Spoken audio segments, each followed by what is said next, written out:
Hi, my name is Father Rayappa.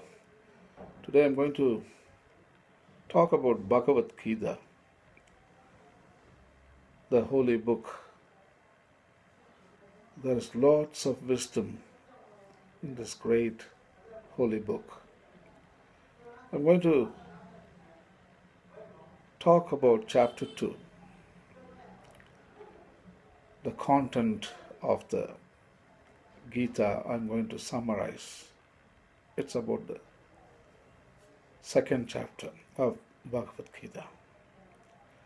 The whole chapter talks about misery and happiness, suffering and joy, pain and health.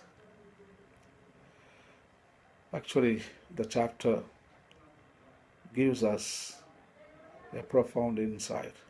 That is, misery and happiness, they come and go, like changing of seasons, like summer, winter, autumn, spring. They change, they come and go. Summer goes, autumn comes, autumn goes, spring comes, spring goes, winter comes. So like that, misery and happiness, they come and go. So, tolerate them and remain undisturbed. Don't get disturbed by pain and suffering. And don't get excited too much about joy and happiness. They all come and go. This also shall pass. So I'm going to read Bhagavad Gita, chapter 2, verse 14 in Sanskrit. I'm not a Sanskrit scholar, but forgive my pronunciation, but I'll try to read it. So, chapter 2, verse 14. Matra-sparsas tu Kaunteya sitosna-sukha-duhkha-dah agamapayino nityas tams titiksasva Bhārata. So the meaning is, O son of Kuntī, he is Arjuna. And actually the Kuntī is the combination of his mother, Arjuna's mother, and his father, Bharata. O son of Kuntī, the non-permanent appearance of happiness and distress and their disappearance in a due course are like the appearance and disappearance of winter and summer seasons. They arise from sense perception, O scion of Bharata, and one must learn to tolerate them without being disturbed.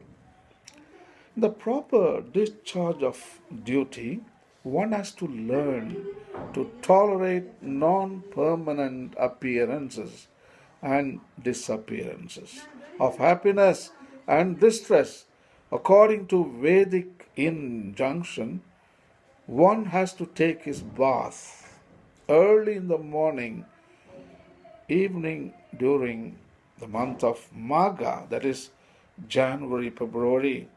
It is very cold at that time, but in spite of that, a man who abides by the religious principles does not hesitate to take his bath. Similarly, a woman does not hesitate to cook in the kitchen in the months of May and June, the hottest part of the summer season. One has to execute his duty in spite of climatic inconveniences. Similarly, to fight is the religious principle of the kṣatriyas caste. And although one has to fight with some friend or relative, one should not deviate from his prescribed duty. One has to follow the prescribed rules and regulations of religious principles in order to rise up to the platform of knowledge and wisdom. Because by knowledge and wisdom and devotion only, with knowledge, devotion, wisdom only, can one liberate himself from the clutches of māyā, which means illusion. We can liberate from karma and māyā. The two different names of address given to Arjuna are also significant.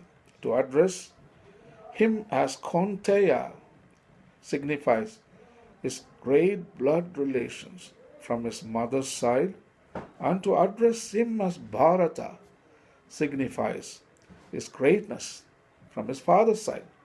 From both sides, he is supposed to have a great heritage. A great heritage brings responsibility in the matter of proper discharge of duties. Therefore, he cannot avoid fighting. So, in our life, misery and happiness, they come and go like changing seasons. Tolerate them and remain undisturbed. When happiness comes, learn to say, this also shall pass. Similarly, when suffering comes, the same thing you have to repeat, this also shall pass. In every event, you just repeat, this also shall pass. Nothing is permanent. They come and go. Suffering doesn't stay with you forever. Go. Happiness doesn't stay with you forever, isn't it? Go. They are fleeting moments in space and time. They don't stay. Nothing is permanent. Bhagavad Gita chapter 2, verse 14. Matra-sparsas tu Kaunteya sitosna-sukha-duhkha-dah agamapayino nityas tams titiksasva Bhārata.